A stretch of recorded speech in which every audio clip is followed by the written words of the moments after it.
when I found my purpose, it was interesting. It fundamentally changed the question I was facing. The question was why, right? Why am I here? Why anything? And that changed to how am I going to do that? So what you're telling me is if I discover my life purpose, everything in my life improves. The question is, why are you here? And if you answer that question well, it will provide meaning and motivation and fulfillment. You will live longer.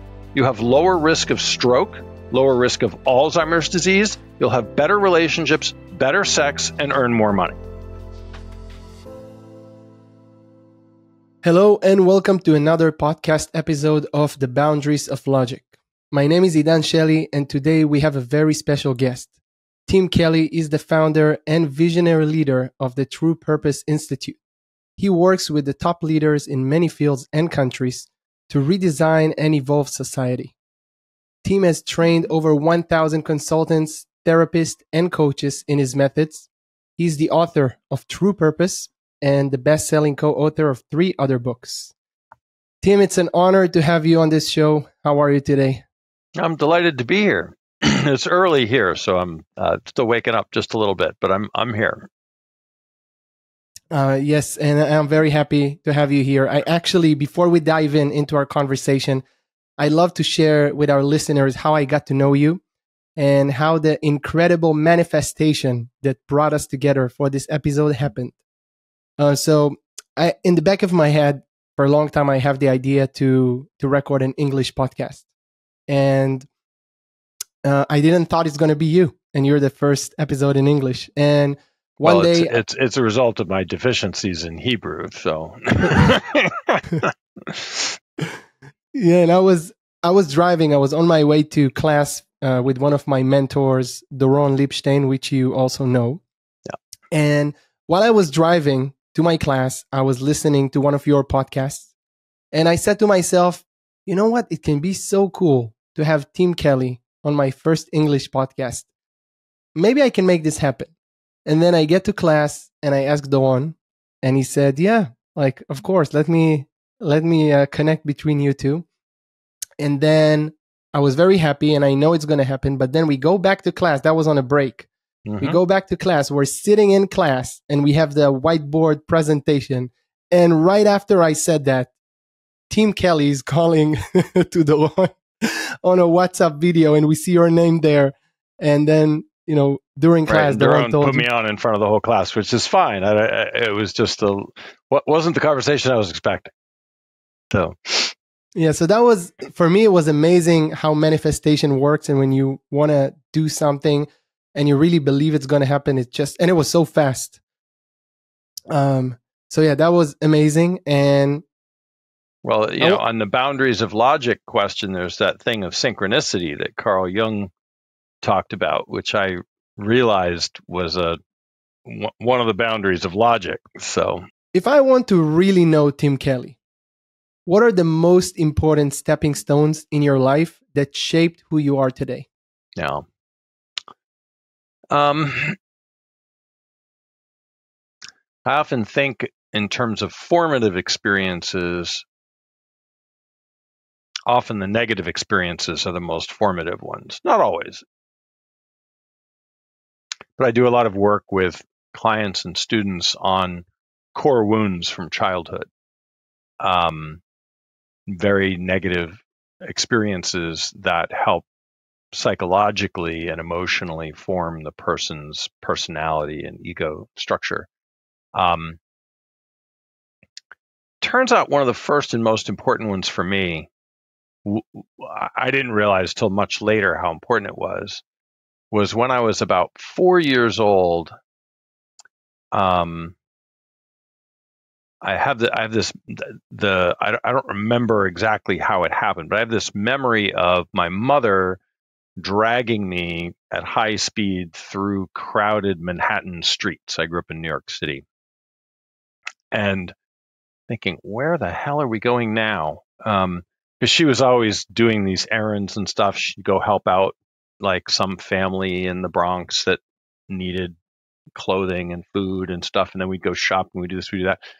And like many young children, I would ask, why, llama, llama, llama, little kid. I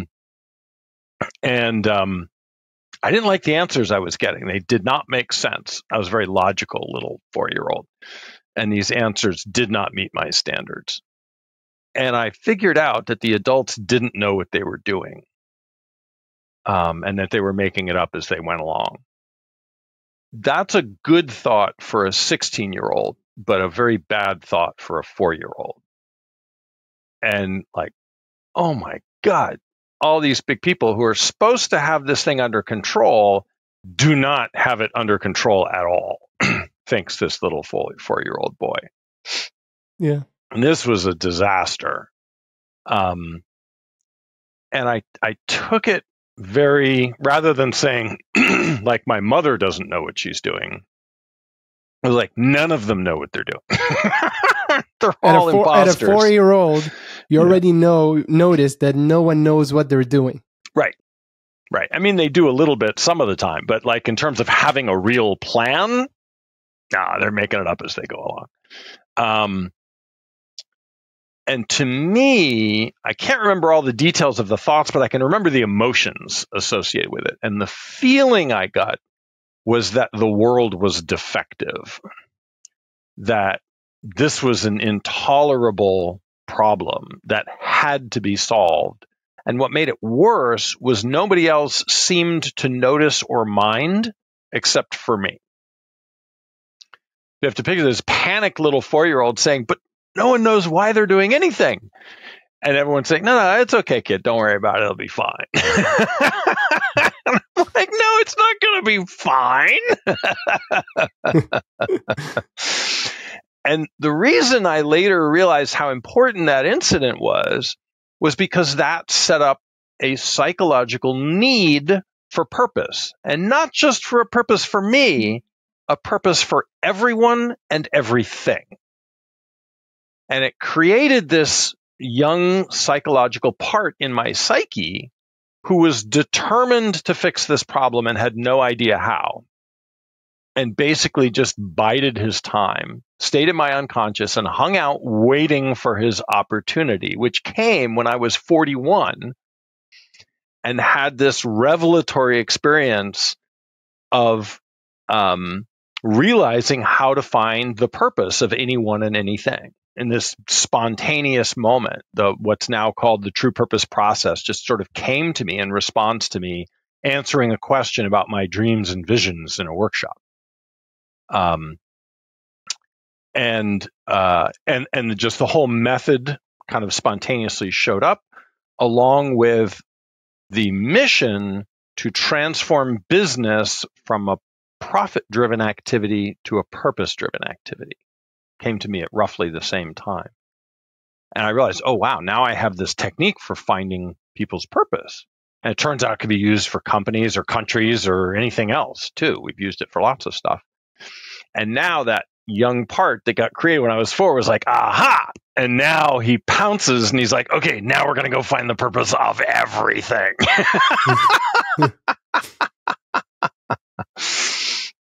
I'm so amazed by these experiences that happen to you in life, and you don't even notice them when they happen, or they don't have any meaning. But later on, and we're talking about like 30-something years later, this idea came back to you, and then you realized why it happened, and it's beautiful. What happened? I didn't even realize all of the psychological stuff until like 4 or 5 years later, when I realized that I was being manic about manifesting my mission. Like, I had to manifest this mission. And I thought, why am I behaving like that? That's not how I teach this. I teach all my students and my clients that manifesting your mission is optional, right? This is the mission that, if you want to have a really big impact, do this, right? Change the world in this way. But you don't have to. You can just go on about your business. It's optional. But I wasn't treating it as optional in myself. And so I went to my men's group and I said, I've got something going on in here. And we traced it back. And that's when I found that 4-year-old incident. I was like, oh, oh, that's why it's not optional, is because that part of me is like, no, we're going to fix the universe. We're going to find the purpose of everything. You know what interests me, because I have a blank right now of 30-something years, but I want to go back to that moment, because you had a regular life, other jobs, and then suddenly something happened that made you change your course and focus on purpose, finding your purpose and helping others find their purpose. So what exactly happened there? So that 30-year gap, so there were two other incidents in there. One happened when I was 6. And that was when I rejected religion, because that was an obvious place to turn for meaning and purpose, right? And my dad was a minister, so I was like in a church every week. And so we have this thing in Christianity called Sunday school, where the parents all go into the church to listen to the sermon, the preacher talk, and the kids all go in this other room with some adults who are sort of like babysitters, but they teach them some mild religious stuff, right? Read them little stories and have little games and stuff like that. And that's called Sunday school, where you get this sort of very rudimentary, basic religious education. I'm sure they do something similar in synagogues. So I'm in there and all these kids are, making little macaroni pictures or whatever. And I'm grilling the two teachers about these religious stories to make sure I get the theological implications right, They're like, kid, it's just a story. Relax. Like, at a 6-year-old, you're trying to make sense of everything. That's right, because I have to fix the world. So if I'm going to use religion, I have to understand how this thing works exactly, right? And they're like, they're not theologians. They can't keep up with me. And so I concluded that religion was garbage. And I just threw the whole thing out. I was like, done with you. Done with my dad, who's a minister, done with God, done with the whole thing. And became an atheist at age 6. And because I was very disappointed that it didn't have the solution to this problem I was trying to solve. And that lasted until I was 21, when I lost all of my motivation because my scientific universe that I lived in had no meaning. And meaning provides motivation. It's not the only way, but it's a very important way. And for me, a very important way. And so, and I dropped out of school and wound up in the Navy, and it was a whole mess, a whole balagan that took years to sort out. But basically, the whole time I was operating personally at a meaning and fulfillment deficit. So this is because of this 4-year-old experience, I have a higher than average need for meaning in everything I do. So if someone says to me, "Oh, Tim, do this," I'm like, why? Because I can't necessarily motivate myself to do it unless I know why, which is a handicap. But so all through my 20s and 30s, I'm trying to solve this meaning deficit because I'm not getting it from religion, right? I'm not getting it from work. I'm not, where am I supposed to get all this stuff from? And it was during that period between like 21 and 41 that I realized that it was really that I was looking for a purpose. I didn't have a word for it before that. And I was desperate. And the techniques that people were talking about using, I was like, well, that's not going to work. You get some lame little answer or whatever. And so it was just this ongoing struggle that resolved when I had that experience when I was 41 and I had that kind of revelatory insight. Can you take me back to that moment? What exactly happened there? Yeah. So there's a woman named Maya Wieder, formerly known as Marcia Wieder. She's done some work in Israel. Some of your listeners may know her. She's a good friend of mine, and she leads workshops, and she's a very accomplished public speaker. And she and I were friends, and we would take turns taking each other's workshops. And it was my turn to take her workshop. And her workshop was called Dream Coach Certification. And it was a training to be as a coach in her methodology for making people's dreams come true. And I was on class number 7 of 10 or something like that. And the question was, what are your dreams? And it was about 6 a.m. I'm sitting at the kitchen table. I was tired the night before, so I woke up early to do my homework the morning of class. And I'm sitting there at the table, ready to write down my dreams. I have no idea what to write. And I never get writer's block. I'm very fortunate that if I decide to sit down and write something, I can always write something. And so I'm just sitting there staring at this blank page and getting more and more frustrated as time goes by and unwilling to show up to class without having done my homework. And all of a sudden, like it was like a dam burst and all this information came pouring out. I could barely write fast enough to keep up. And it wasn't my dreams. Dream is like what you desire to happen in the future. It wasn't that. It was my purpose. It came out. And I showed up at class shaking. Other people who remember that. It's like, Tim, you walked in, you were like... It's one of the things I learned was that when people really find their purpose, often the response is panic. If you get it right, it's like, you want me to what? It's a big revelation, and yeah. And so that moment, really the only word, and remember that I was not super religious, the right word for that experience was revelation, because information that had been hidden was suddenly and spontaneously revealed from somewhere, right? That's the meaning of the term revelation in this context. And I was like, okay. And what I learned in that moment was, because before that I had seen myself as a seeker, and maybe some of your audience members feel like that. They feel like they're seekers. They're looking for something. And using various different techniques and teachers and schools and books, seeking. And when I found my purpose, it was interesting. It fundamentally changed the question I was facing. The question was why, right? Why am I here? Why anything? And that changed to, how am I going to do that? That's the new question. Once the purpose is revealed, the question changes. It's like, oh, now I know it's that. You want me to do what? How on earth am I supposed to do that? That's the response. Because as I said, the more accurate the purpose is, the more overwhelming it feels. Yeah. So, okay, let's start from the basics. Sure. For everyone listening, what is life purpose? And do you believe everyone has one? For sure, everyone has one. But let me say there's 2 points of view about that.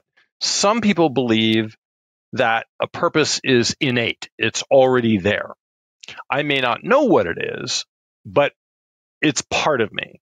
And so a good metaphor for that would be like, I don't know what the middle of my back looks like, but it's already there, right? It exists.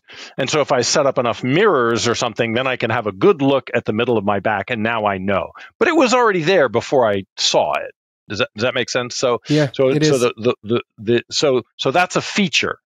It's not something I didn't decide how I wanted the back of my middle of my back to look. It was already there. I just couldn't see it. So for some people, purpose is like that. It's already there. They can't see it yet, and they're looking for it.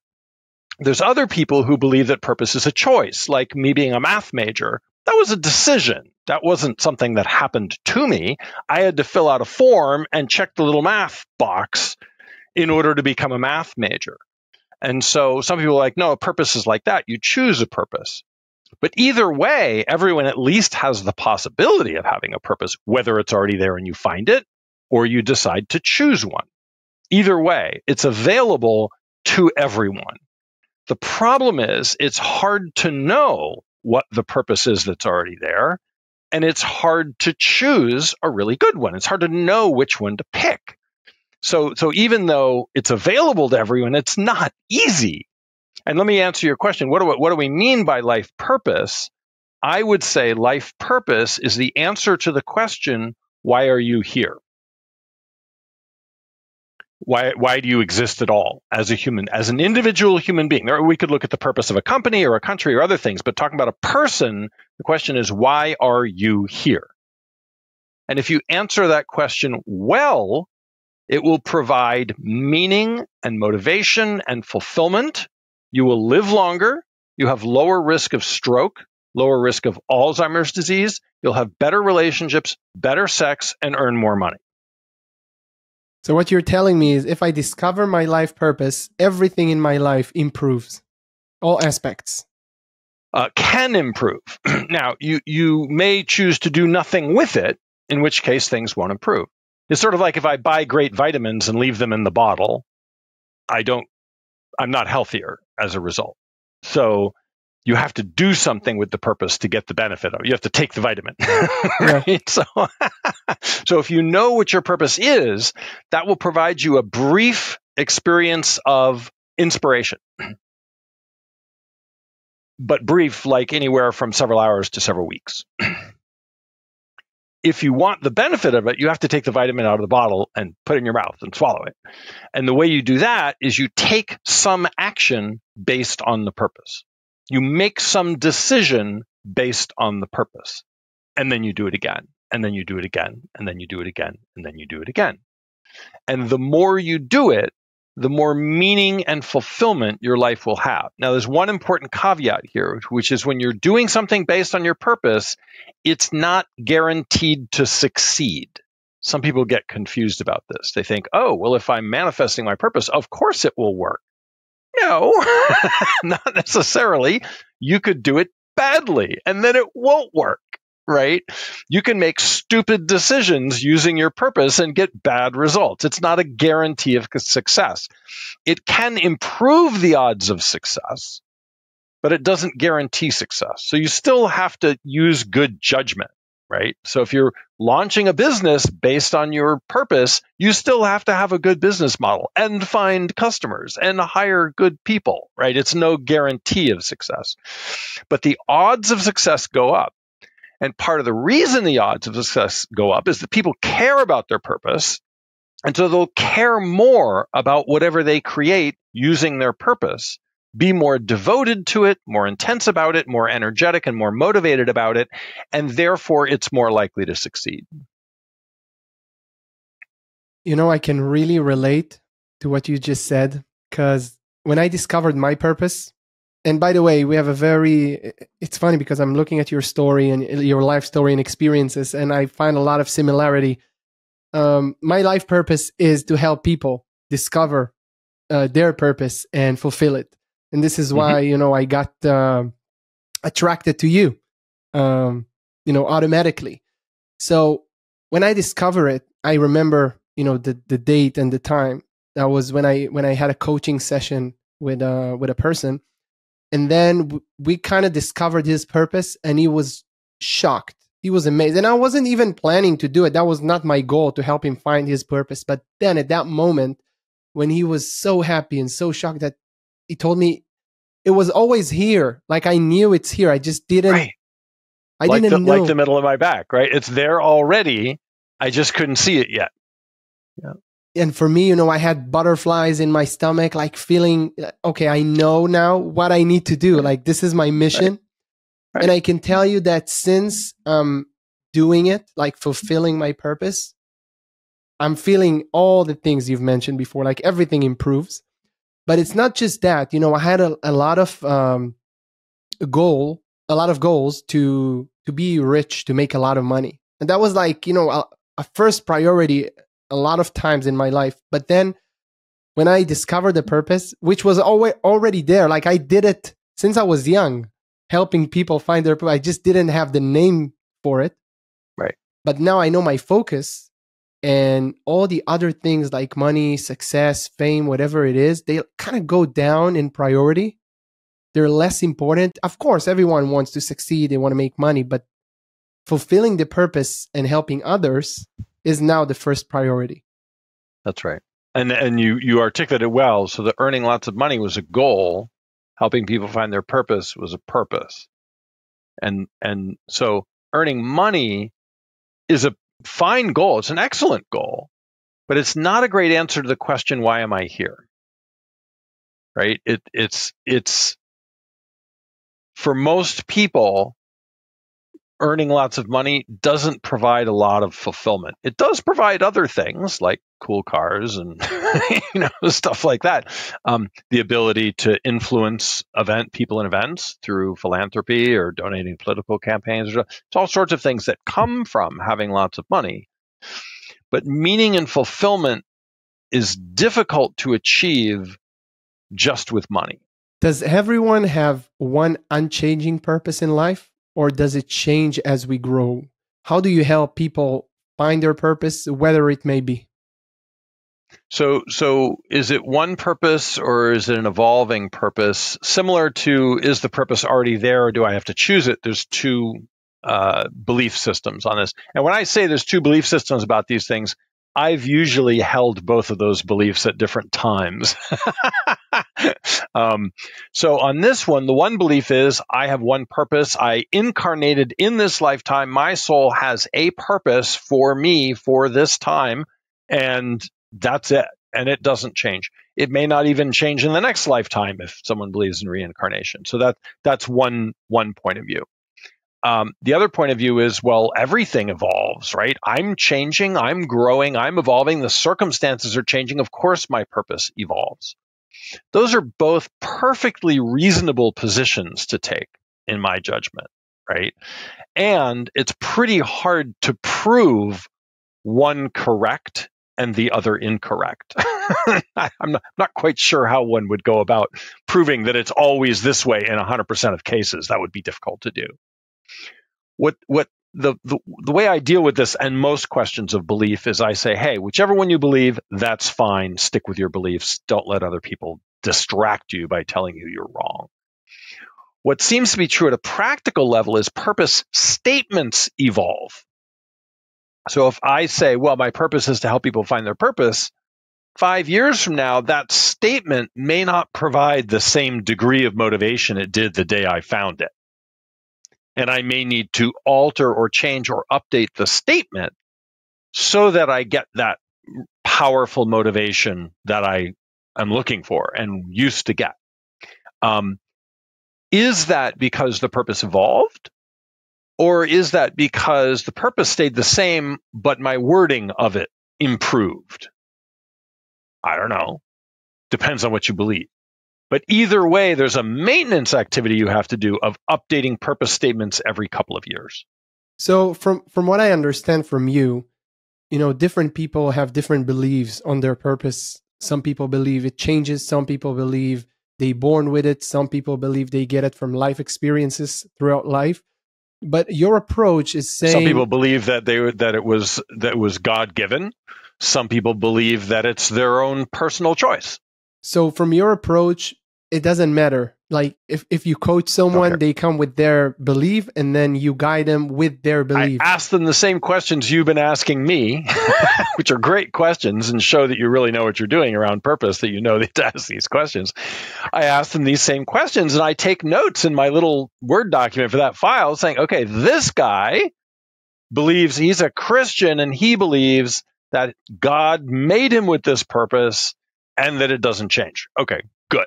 This gal here, she's an atheist. She believes that she can pick any purpose she likes and that it could change as circumstances change or she evolves.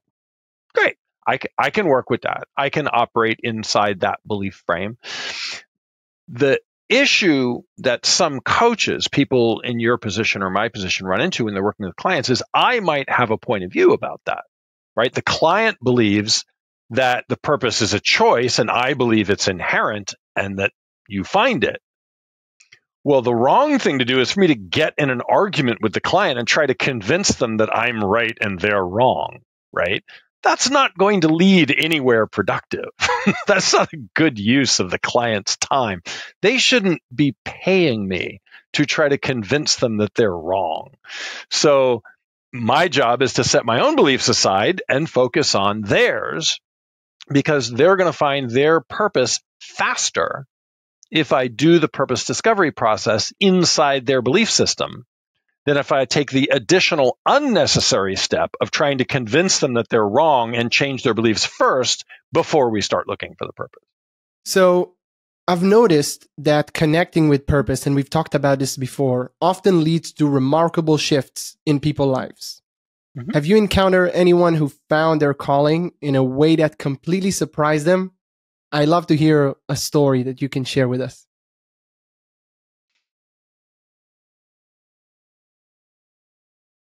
Well, usually by the time they make it to me, they're pretty motivated to find their purpose. Often, especially early in my career, often the people I worked with were people who'd tried lots of other things and had it fail. And I would offer them a guarantee. And they're saying, okay, Tim, I read this book, I worked with this coach, I took this workshop, I did all this stuff, and none of those things succeeded at finding my purpose. And you're going to guarantee me that you're going to find my purpose, and you're going to give me my money back if you fail. I said, yes, that is correct. So we're absolutely going to succeed at this. So as a result, because I offer that kind of guarantee, I'm pretty creative, shall we say, and determined about getting the answer for people. It's funny. I mean, the way I tend to do it is I'm treating the purpose as unconscious information that we make conscious. How do we turn some information that we're seeking that we believe is there, either the purpose or the answer to for people who don't believe they already have one, the answer to the question, which purpose would work best for me? That, if someone believes they can choose any purpose they want, that's the question. Of the billion or infinite number of purposes I could choose, what's the best choice? So either way, we're looking for some piece of unconscious information. And so unlike most folks, usually, and I don't know which methods you use, but usually most coaches, most workshops, most books use an inquiry method where you ask a bunch of questions and then you look for patterns in the answers. I don't like that method. The problem for me, and this goes to my math training, I was a theoretical mathematician. I tried being an engineer and I hated it. And the reason was that in engineering, if you can get it pretty close, we're good, right? The bridge isn't going to fall down. We don't need the exact number. It's okay. And it wasn't okay with me. I'm like, no, I want the exact number. So I did theoretical math where everything's precise. And so that, well, if the person answered these questions this way, then their purpose must be something like this. Sounded way too much like engineering to me. It's like, well, how do we get the exact answer? And the answer is, well, it's unconscious information. We have to go into the unconscious to get it. And how do we do that? Well, the unconscious is a really big place. There's a lot of stuff down there. According to people who study the unconscious, they say there's like 10 times as much unconscious information as there is conscious information. So it's easy to get lost. So my thought was, it's like, well, if you get into a big library and you don't know where things are, and you're looking for some specific piece of information in this huge building with like 100,000 books in it, what you need is a librarian. You need someone who can say, oh, you're looking for that information? Follow me. Come over here to shelf 138 and let's get this book right here. And, you'll need to poke around in the book a little bit, but the information you're looking for is in there, right? That person just probably saved me a month of looking for that, right? Because they know how the library is laid out. And I'm like, okay, so what's the librarian look like for the unconscious? What knows where the purpose information is in this vast library of unconscious information? And what I discovered is that it's different for everybody. And so I'm asking them, in addition to, is the purpose already there or not? Does it change? What does purpose mean to you? These sorts of questions. I'm also asking, well, who or what might already know what your purpose is, even though you don't? And the answer to that question, again, depends on the person's beliefs, and it's different for everybody. So some people, like I was talking about very, very devoutly religious people, believe that God gave them their purpose. And I'm like, well, then in theory, God should know your purpose, right? Yes. So if we could talk to God, God could say, oh, glad you asked, your purpose is X, right? And now we have the exact answer. Now we don't need to go poking around the library. The librarian gave us the information.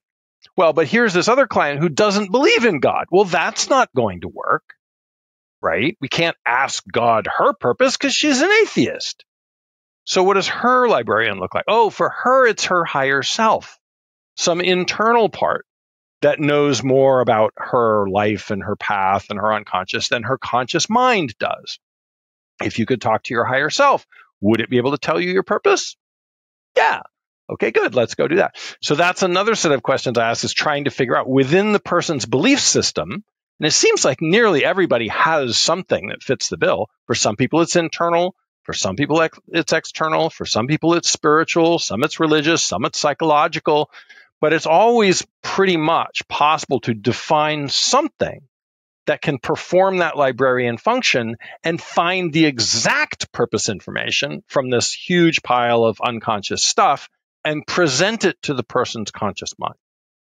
So the actual getting of the purpose in this technique turns out to be an interview rather than a series of questions that the person journals about. They're not answering the questions. The librarian's answering the question. And now you just ask them directly, great, what's my purpose? And the librarian says, it's this, like that.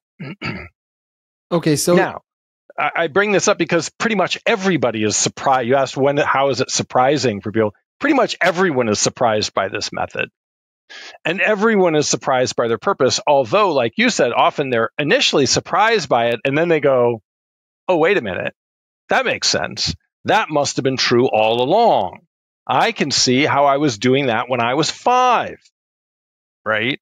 Just like you said.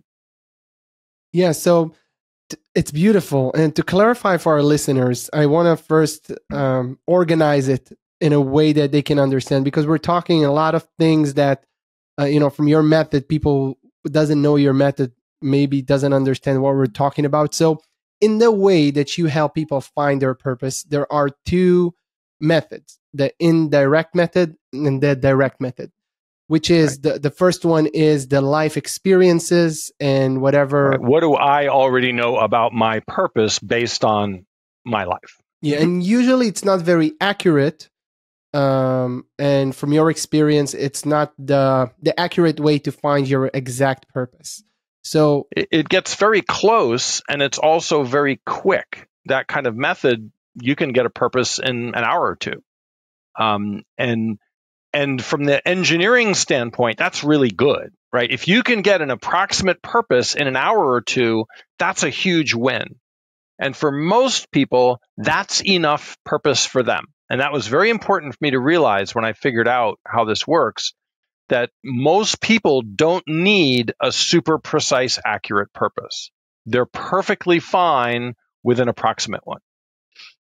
So they just need a direction to go in, so they'll know what their direction in life and how to make decisions. Yep. The other way is the direct method, which is tapping the unconscious and then getting the information that is not in your conscious mind and then knowing the exact answer. And you're doing it through meditations, right? Meditation, journaling, prayer, sometimes dreams as a last resort. So there's a lot of different ways of accessing the unconscious. I've known people who've done it using psychedelics. Psychedelics increase your access to the unconscious. There's a lot of different techniques. The 2 that seem to work best are journaling, and journaling not like where you're just writing down what you think.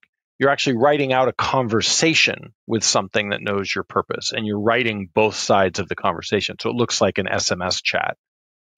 That technique and guided visualization, which is a form of meditation where I have them lie down, close their eyes, and I lead them through a series of images and experiences where they basically go out in the woods and meet this thing and talk to it about their purpose.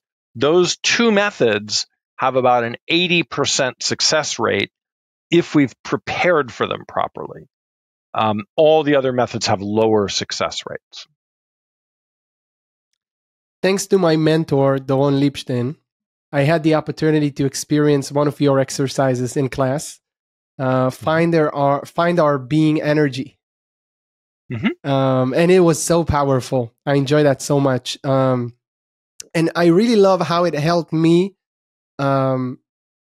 to define it, and then it gives me like a clear direction. Then I know, like, whatever I do in life, if it's in work, if it's in my relationship with my kids, with other people I help, I know my energy that I bring. And just to explain mahut, that, your essence, my essence, yes, and to explain that to the listeners. So there is an exercise that we find our energy that we're bringing to the room without doing anything.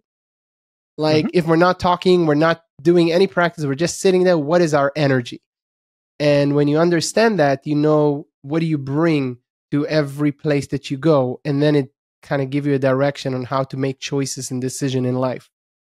Well, and you can turn up that energy. Like, I have a client who's a CEO, and his essence, his mahut, is I am a beacon of love. And so he found this interesting way to use that. He'd be leading a meeting with his executive team, and they'd get in a fight.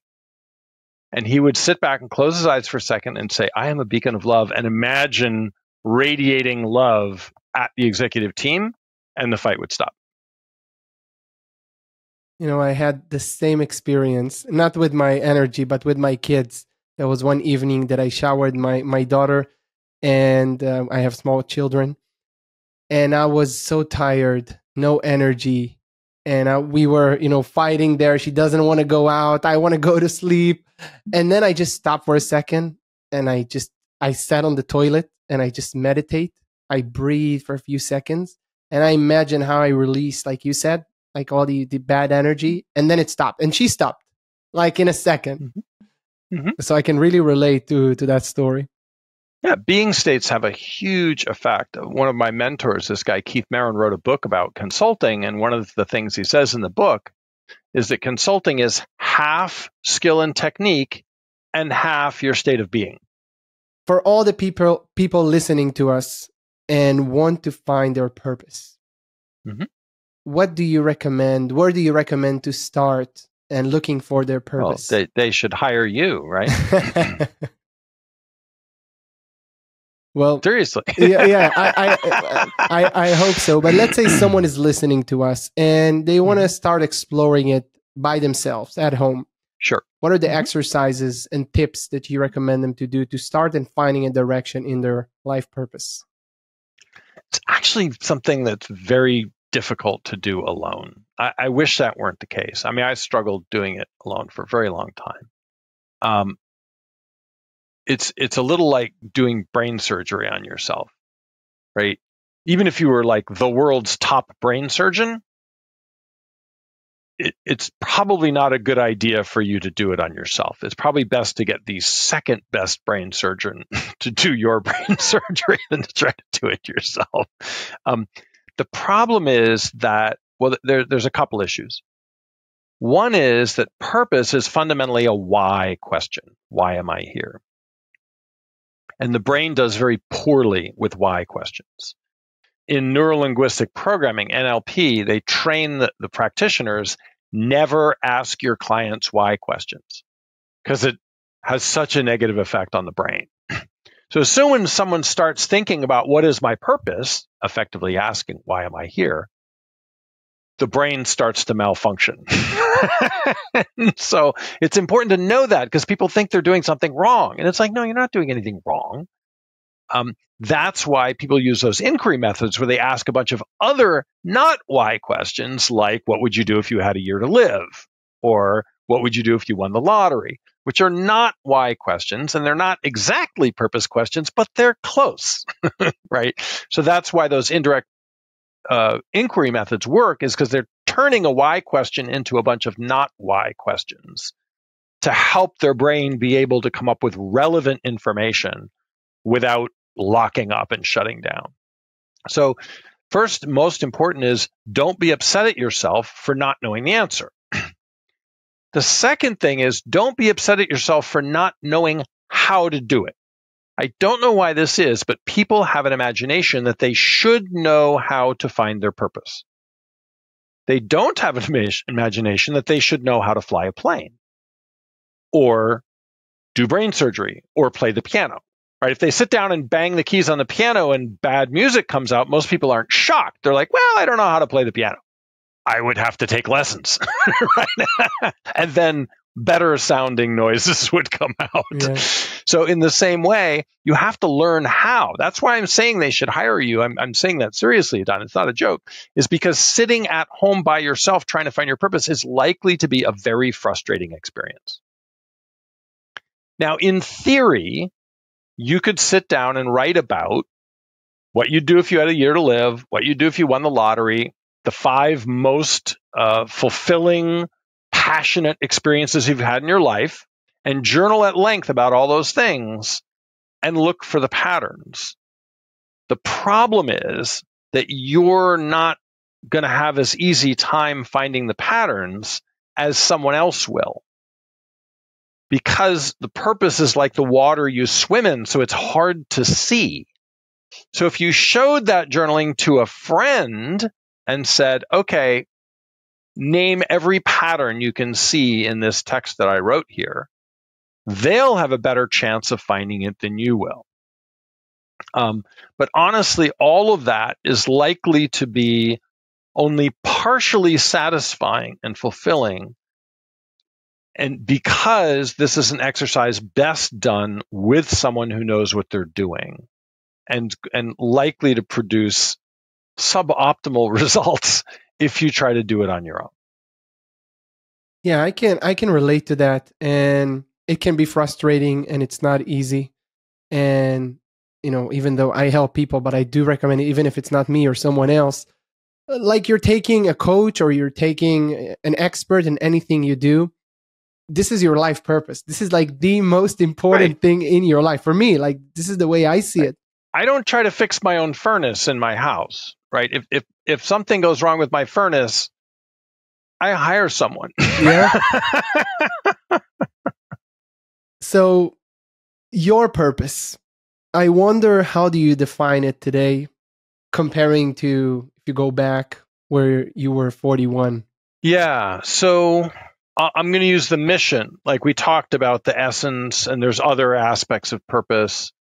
The one I think I want to focus on is the mission, because I already said what it was then, which was to transform business from a profit-driven activity to a purpose-driven activity. Which at the time, you have to understand, back then I was a database consultant. So I was like working on people's databases, database software, and also a part-time executive coach. And that seemed absolutely impossible to me. I was like, you want me to what? Which, as I said before, is an indication of accuracy. The fact that it seemed overwhelming, now I know, looking back, it's like, oh, that was a very accurate purpose because it freaked me out. I had no conception of how I would go about such a thing. Over the course of the next few years, I figured out different ways of approaching that would work. So I went around and talked to, 50, 100 different groups of CEOs about how purpose could help their company be more successful. At the time, no one was talking about it. This was 20 years ago. Now it's a huge popular thing. Now, that wasn't due only to me. There was a lot of other people who eventually started talking about it too, like Simon Sinek and Dan Pink and who's the guy from Whole Foods? Can't believe I can't remember his name. But these conscious capitalism guys, all these different folks started talking very effectively about purpose. So it turned out I wasn't the only one. Important lesson there. And now business is turning into a purpose-driven activity. It's not all the way there, but 20% done, which I would have never imagined that things could have changed this much in this short a period of time. That's stunning to me. And I was like, wow, I thought that was impossible. It's going really well. In the meantime, my purpose statement's evolved. The one I'm dealing with now is that my mission is to transform human society into heaven on earth. Transform human society into heaven on earth. what that exactly means, heaven on earth? Well, now that's an interesting question. So, I have my own conception of heaven on earth, and you have yours, and they're probably not the same. And that's okay. So part of how that question needs to get answered is that we need to answer the question together. Mostly we would probably agree that what we're doing right now isn't it. Would you agree with me on that, Yeah. Adon? Right now, particularly in Israel, yes, you guys are not experiencing heaven on earth. Yeah, right now it's more close to hell than heaven. Closer to hell on earth, right? And the people in Gaza, absolutely experiencing hell on earth, right? We just had some U.S. guys killed yesterday in a base in Jordan. They got attacked. They're definitely not experiencing heaven on earth. So we can agree that we're not there. If we could agree on roughly what heaven on earth looks like, which actually wouldn't be that hard, then we for sure have the capacity to manifest it. And the reason I know that is that human beings have remade the earth several times already. We transform the planet all the time, not necessarily making it better, but we for sure have transformed. This planet would look very different if human beings had not evolved, right? We've made huge changes to it. So we for sure have the power. We don't have the vision of what it would look like, and we're not exercising our will to try to manifest that vision. But if you could imagine that you and me and the Israeli government and Hezbollah and Hamas and the U.S. government and the Iranians and the Africans and the Asians and the Europeans and all got together with the intent of coming up with a common vision of what would be ideal, we could agree on a lot of stuff. We wouldn't agree on everything. But if the question is what would be ideal, there'd be a lot of agreement on at least 80% of it. Right? Would it be better if people weren't starving and didn't have enough food? Yes. Right? Would it be better if people weren't getting randomly shot and killed? Most people could agree on that. Yeah. Right? I mean, there's a long list of stuff we could come up with. Now, how to do it? A lot of people they go, wait, that's not possible. It's like, no, that's not the question. The question wasn't, is it possible? The question is, what would be ideal? And if we can answer the question, what would be ideal, then the next question is, well, if we wanted to implement as much of that as we can, what would we do? Right? And if we devoted our power and energy to those activities, instead of squabbling about where the lines are and fighting about which religion people should follow or who should be in charge of this, that, or the other, if we really spent most of our energy on that, things would get better very, very quickly. You know, you talked before about finding purpose in business and how people are starting doing it. And I have a dream that, you know, if you're coming to work in a company, they first ask you your purpose, and then they find a job that fits you, and you're not like interviewing for a specific job. Just imagine, you know, how many people would be happy and satisfied in their job, knowing that they are going to fit the right job to whatever their purpose is. Let me add to that vision. Right now we're figuring out what would be ideally done. Yeah. In the area of work. That when I show up to interview for that company, they ask me what my purpose is, and then they tell me what the company's purpose is. And together we explore how compatible are these purposes. Can I help the company with their purpose, and can they help me with mine? And if the answer is they're not very compatible and we're not going to be very much help to one another, then I should probably work somewhere else. But if they're highly compatible and I can really help the company with its purpose and it can really help me with mine, then probably this is a place I should work. And then we do what you said, which is to say, okay, given that, given your purpose, the company's purpose, your skills and our needs, where do we want to put you? Tim, where do you see yourself in 5 years from now? 5 years from now, my vision is that my primary business activity, the way I earn money to pay for my kids' college, actually, he'll be out of college in 5 years, but pay the mortgage and buy my wife nice things, is by finding the purpose of countries. And I've got several countries I'm working on, including Israel, on trying to get projects approved to work on a national purpose. I was actually doing pretty well with Israel, but you guys are a little distracted at the moment. Yeah. So this has had to take a back seat to some lower level hierarchy, Maslow's hierarchy needs like survival.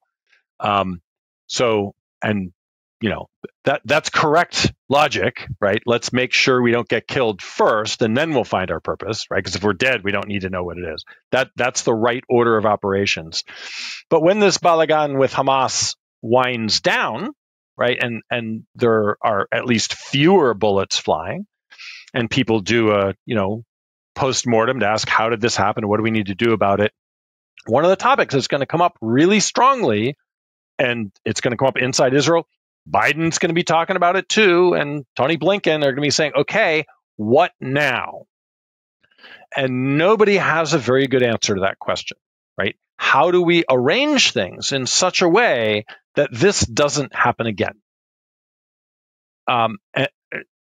There's various answers being floated. None of them are great. I contest that the answer to that question is contained in Israel's higher purpose. That if we found Israel's purpose and then said, okay, what does that purpose tell us about what to do with Gaza? What does that purpose tell us about what to do with the Palestinians? That would lead to a better answer. And so I hope when that moment comes, I will be successful at getting that project approved to help you guys answer the question better. Because historically, you guys have answered those sort of questions from fear, right? How do we keep these people from hurting us again? Let's do this, that, or the other. But the things that are done from fear do not prevent these things from happening again. They actually increase the odds of them happening again. I don't know if that, I don't want to get too much into the I'm not trying to take sides on politics at all. I'm not trying to say this is the solution or that is the solution. I'm talking about the process for getting to a superior solution. What do you think is Israel's purpose? You guys, I spent a good, half hour, an hour grilling the AI bots about countries that know their purpose to see if there was any country other than Israel that had actual purpose statements. And as best I can tell, because I've looked and I haven't found any. And I grilled the AI bots for a while, seeing if I was missing something. And no, you guys are the only country on this planet that have actual purpose statements, and you have 2 of them, which is 2 more than everybody else. Now, they're a little old. It wouldn't hurt, remember I was saying every couple of years it's a good idea to update the wording of the purpose statement. They're like 1,000 or 2,000 years old, so they probably need a little updating. But you guys have an essence and a mission. Those are the 2 aspects of purpose. Coincidentally, we didn't plan this. We talked about during this. There are 4 aspects of purpose I use. Those are 2, mahut and shlichut, right? Your essence Hebrew is good.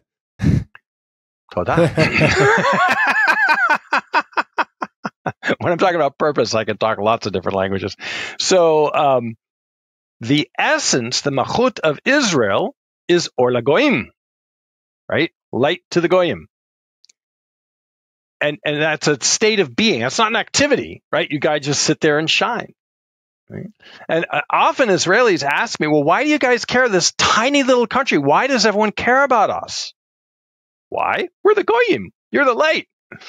We know that there's stuff you're supposed to be doing that you're not doing. And we're very interested in you doing it, right?